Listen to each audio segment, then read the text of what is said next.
Well, look, thank you very much, Ben, for that introduction. And I just wanted to begin by really thanking you for everything that you've done, leading SEN, supporting SEN.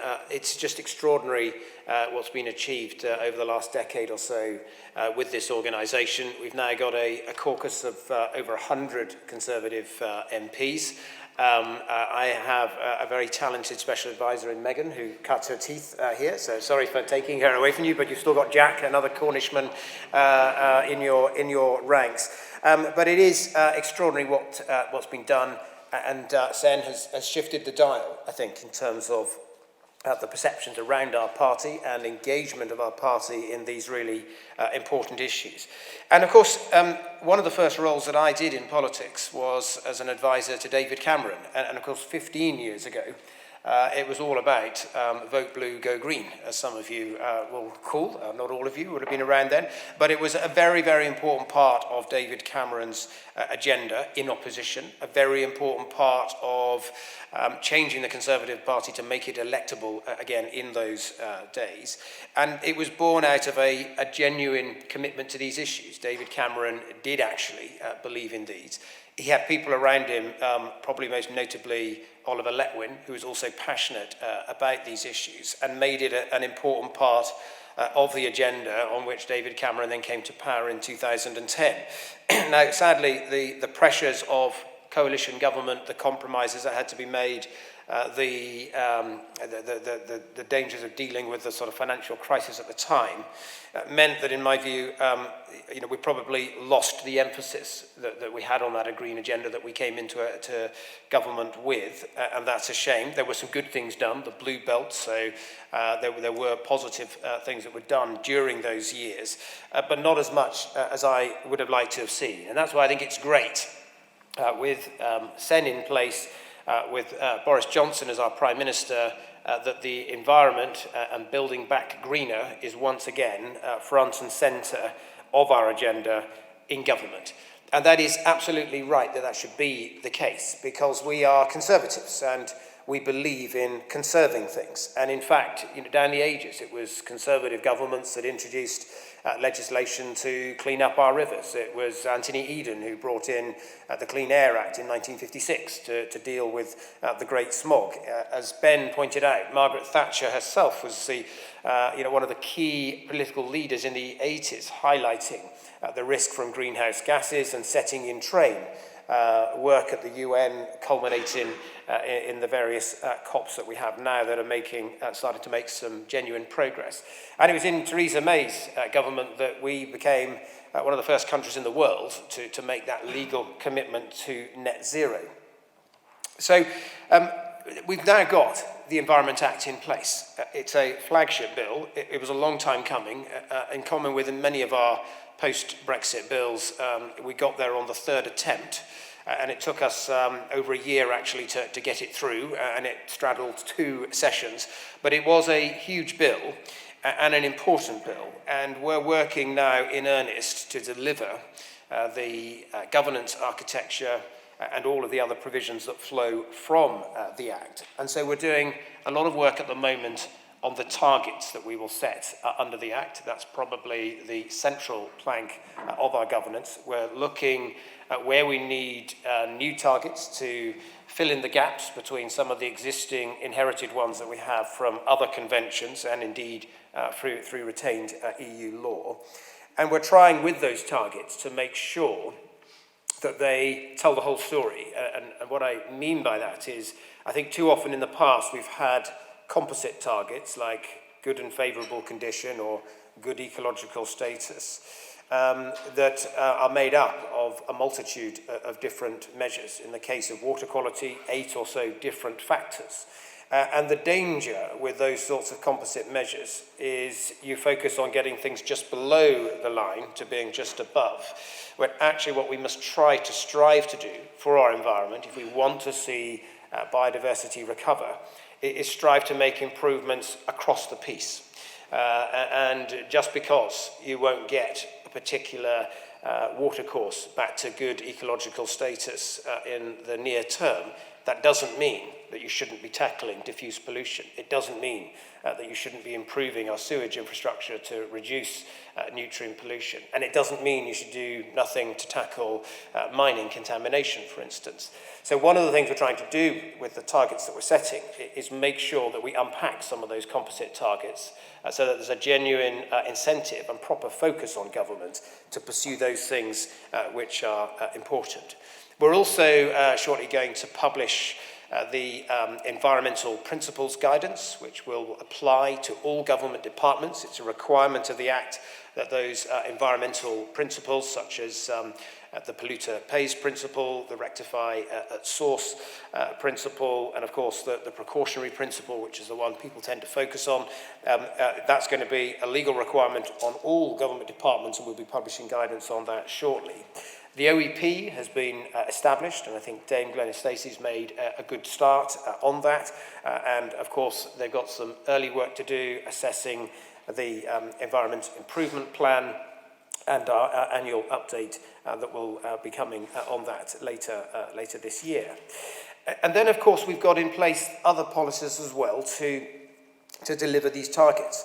And key among that is the change to our agriculture policy. The Agriculture Act represents a fundamental shift in what we're doing conceptually. Rather than having an area-based subsidy for farmers, effectively a subsidy for land ownership or tenure, and then a complex rule book bolted on to that subsidy, what we're saying is let's be clearer about what we're trying to achieve. So let's not subsidise land ownership, but let's instead pay landowners or people tenanting land, let's pay them for the things that we want them to do, the activities and the interventions that we know will move the dial, make space for nature, and improve things like water quality and soil health.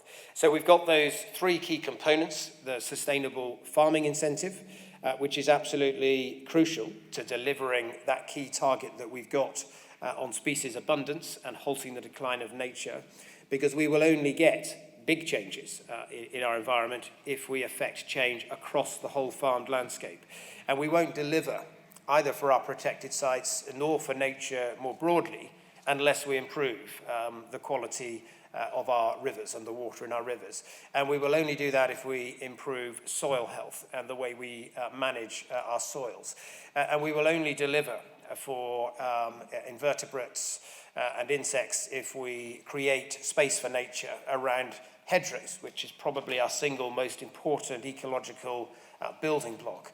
And we will only see farmland birds recover if we have overwintered food available in those hedgerows, and if we have those invertebrates in buffer strips and so on around field boundaries. So it won't be enough simply to focus all our efforts on protected sites or land use change. We will only hit our targets by getting that change across the farm landscape, and that's why the sustainable farming incentive really is a crucial part of it.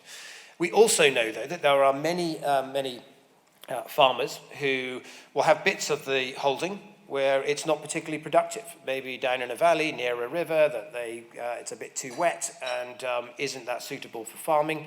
And so the local nature recovery component of our agriculture policy is saying to those farmers, we will pay you to plant woodland, to create water features, to make space for nature on those parts of your holding that are not particularly productive. And you can therefore gain an income from those areas of your holding that actually is probably better for you financially than trying to farm those areas of land. So the local nature recovery component is also going to be really important.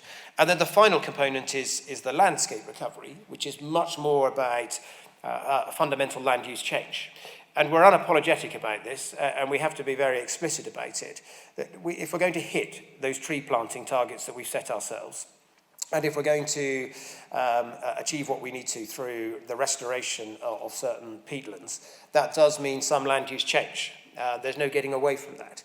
And landscape recovery is very much around incentivizing, supporting that land use change in some parts of our country, in some landscapes. We've still got around 9.3 million hectares of farmland in England alone. And so the total area that we're seeking to have land use change on is still a relatively small proportion of the overall English farmland area. But nevertheless, it will be important. So the agriculture policy is a big component of it. The second key area is around biodiversity net gain. This brings the concept of net gain into the planning system. We estimate that it'll release probably around £200 million a year for local authorities to direct into a very localised projects for nature. It could be local nature reserves, it could be encouraging, improving public access, it could be hardwiring nature into new housing developments. It's going to be a very important component, and we're doing a lot of work at the moment on a biodiversity net gain and the local nature recovery strategies that local authorities will prepare that goes with that.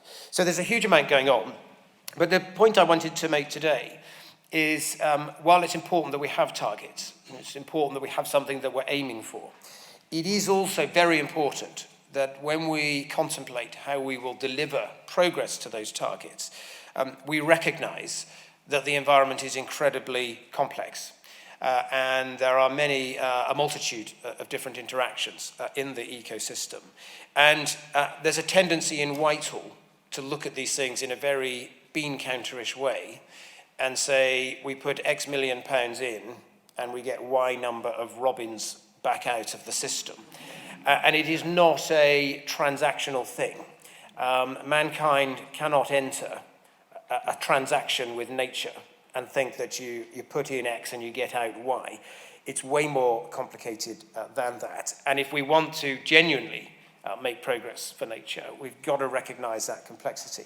And I've said many times before that one of the books that's influenced me most that I've read in recent years is an old book by Sir Albert Howard, who was seen by many as the father of the organic movement, but a book written between the wars, and a huge focus on soil health and the importance of soil health to the ecosystem and everything else that flows from it, crop health as well as the environment and the health of the environment. And it's one of those, it's for that reason that soil and soil health is one of the areas we've started on with the Sustainable Farming Incentive. But Sir Albert Howard was also scathing of the tendency even then to want to measure everything in silos and to have ever more specialist scientific experts who look at just one area, one piece of the jigsaw at great detail, and all too often fail to step back and understand and observe what's happening in the broader picture. And we have to be able to do that if we want to deliver for nature. Otherwise, we will be condemned to trying to have a transaction with nature where we think we can put X in and get Y out. And what that really means is that we have to think about the health of the whole ecosystem. And we have to recognise that the ecosystem is way too complex in some ways for mankind to understand, let alone try to manage. And therefore, having some sort of key principles where we focus on the health of the ecosystem rather than just looking at individual components of the environment really does matter. And it matters too that we think not just about the target in absolute numbers, but trends. It's getting the trends moving in a positive direction that matters as much as anything. And I think no project has demonstrated this better than NEP in the last 20 years. It's a great example of a project where there actually wasn't much there for nature. There wasn't much there at all. It was a conventional farm trying to farm on difficult land. And the lesson is that just by letting go of the reins, making a space for nature, getting off nature's back, allowing nature to recover, nature has a way of finding its own path back. And what they found is that in a relatively short space of time, within a decade, 10, 15 years, they had farmland birds like nightingales returning in good numbers, a whole host of butterflies and moths that they hadn't seen for decades on the farm returning. And I think we can learn from that. And so one of the final things I wanted to say is that there's a piece of unfinished business, even with all the acts of Parliament that we've put in place. and that is thinking carefully about our protected sites. We've set an ambition to protect 30% of terrestrial land by 2030. And there is an important piece of work to do to look at all of the existing designations we have and their coherence and how they sit together, but also how we can find new ways of designating new areas with willing landowners, and to do that in a more agile way, and to make space for nature and designate areas that might not actually have a huge number of features there now, but might do if you treat them in the right way. And so we're looking at the coherence of our existing protections. We have a particular problem in that the existing designations we have grown up in an ad hoc way, often in response to different pieces of EU legislation. It's often been the case that when we've been under pressure to designate an SAC, the scientists have said, well, there isn't really a case for it, but we have to do it legally, so let's just put it where we've already got a triple SI. So there's a huge amount of SACs overlaid over triple SIs. And then there's another problem that where we have designated SACs or SPAs in the past, they haven't really had the powers to manage them, so they've designated them as a triple SI again for good order to give them the management powers. That means there's a huge amount of overlap of different designations with slightly different approaches piled one on top of the other. And what we really need to do is to step back and think, what are we trying to achieve with these designations? Can we bring some simplicity and clarity to what we're trying to achieve, and some uniformity in a way about the way that different legal designations work.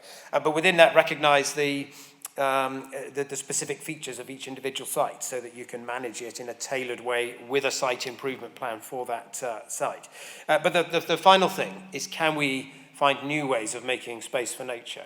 And I know that Tony Juniper, I think who's speaking here later, I can't see him at the moment, yes, he's Tony Juniper's been very keen on the idea of whether we could designate more national nature reserves under the existing legislation that we have under the 1949 Act.